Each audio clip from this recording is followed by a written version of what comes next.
I'm fed up with the ceaseless carping of a handful of spoiled, self-indulgent, overgrown adolescents.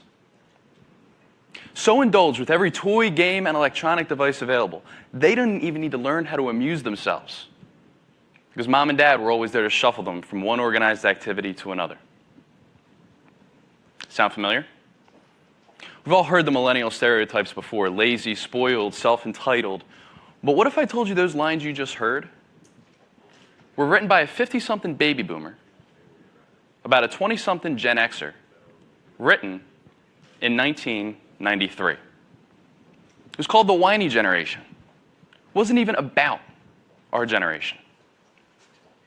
But you probably all thought that I was talking millennial stereotype because that's all the rage nowadays.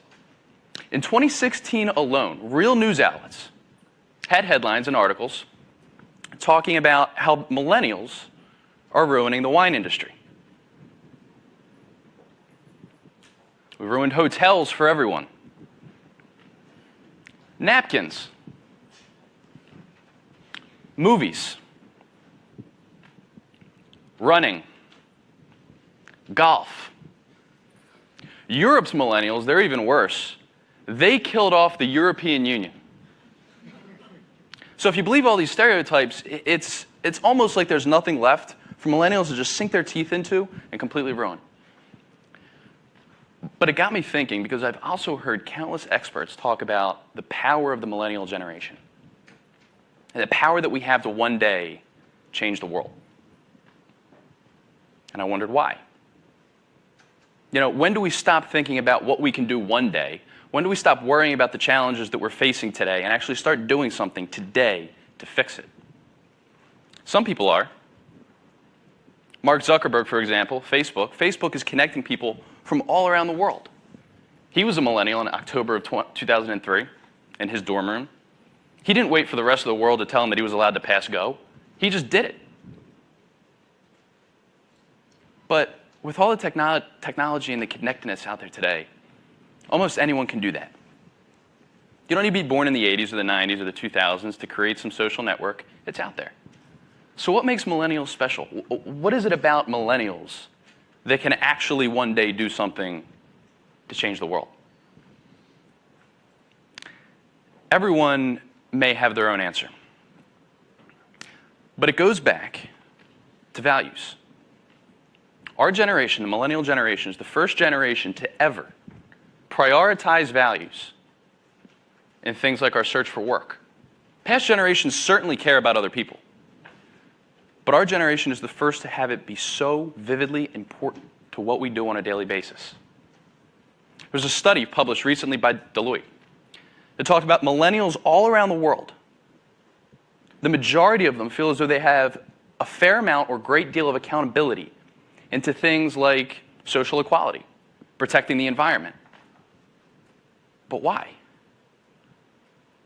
Obviously, there's Facebook and the internet that has allowed us to connect with people of different cultures and backgrounds from all around the world, but what is it about millennials? What happened that either consciously or subconsciously has forced us to prioritize these values to the extent that we have? Again, everyone may have their own answer. I remember mine, and it was when I was in 6th grade. I don't remember too many days from when I was in 6th grade, but I remember this one in particular. It was about 9:15, and I was heading into my second period American history class. I can only imagine we were going to talk about the Battle of Bunker Hill or some other aspect of the American Revolutionary War, but this day was different because our teacher was late, and he was never late. Now, we were a bunch of 11-year-old boys, so we were messing around, goofing off. We loved the fact that our teacher was not there yet. But what we didn't know is that while we were there in that classroom, the entire world and the way that we would grow to look at the world was rapidly changing. You see, about 15 minutes before he finally walked in that class, 5 terrorists took control of an airplane, and they crashed into the North Tower of the World Trade Center. In the minutes that followed, 3 more planes. One into the South Tower, one into the Pentagon, and one into a field in Pennsylvania after the passengers on board fought back. that quickly, everything changed. Now, I suspect my parents probably tried to keep some of it from me, but I remember seeing the replays over and over and over again. Our world changed like that. And there have been countless experts who have said that what happened on 9/11 was the most formative experience of our generation. But I don't necessarily agree. I think it goes deeper than that. And I think it's from this place where the future millennial leadership was born. Because as much as I remember seeing the smoke billowing in Manhattan, there's something else that's been ingrained in our generation's memory. And it's not what happened on that day. It's what we saw in the days and the weeks and the months after the fact. When we saw Americans as close as Union Square in New York and as far as Waikiki Beach in Honolulu come together at candlelight vigils. We saw people wait in line an entire day in Wisconsin just to donate blood to the Red Cross.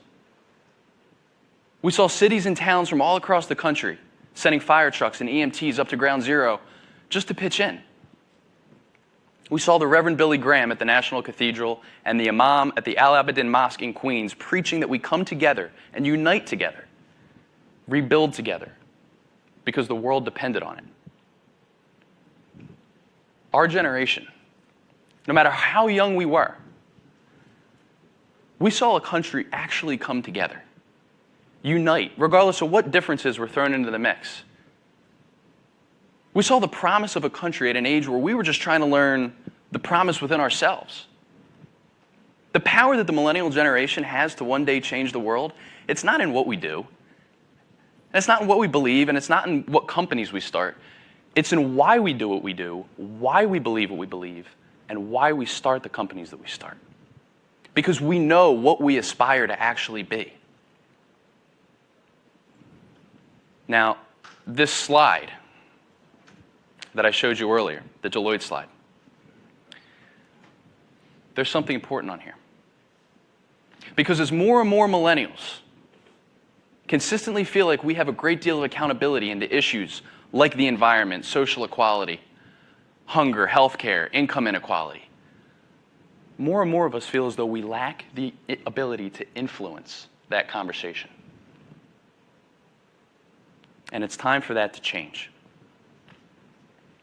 The time where we can just sit back and watch everything unfold on TV or tweet about it, it's done. The time for millennial leadership is here. And it starts with you and it starts with me. Whether you're a millennial in this audience right now, whether you're watching on the live stream at home, whether you're that kid from Northeast Philadelphia or the kid from the farm in Idaho, it's us forcing ourselves to have the influence. It's us coming together in our communities, in our churches, our synagogues, our mosques, learning from each other in school and just from conversation. Because if we're the smartest person in the room, that's a problem. So this talk, the future of millennial leadership, what is it? The future is now the present. The day for tweeting is over. So next time you hear about how millennials are killing golf, or maybe next time we'll just kill fun altogether, next time you feel accountable towards an issue in your community, no matter how small, stand up, speak up, and start that conversation. Because some of the greatest things that have been accomplished in this world started from one small conversation. And because the time of watching it from afar is over, the time for millennial leadership is now. Thank you.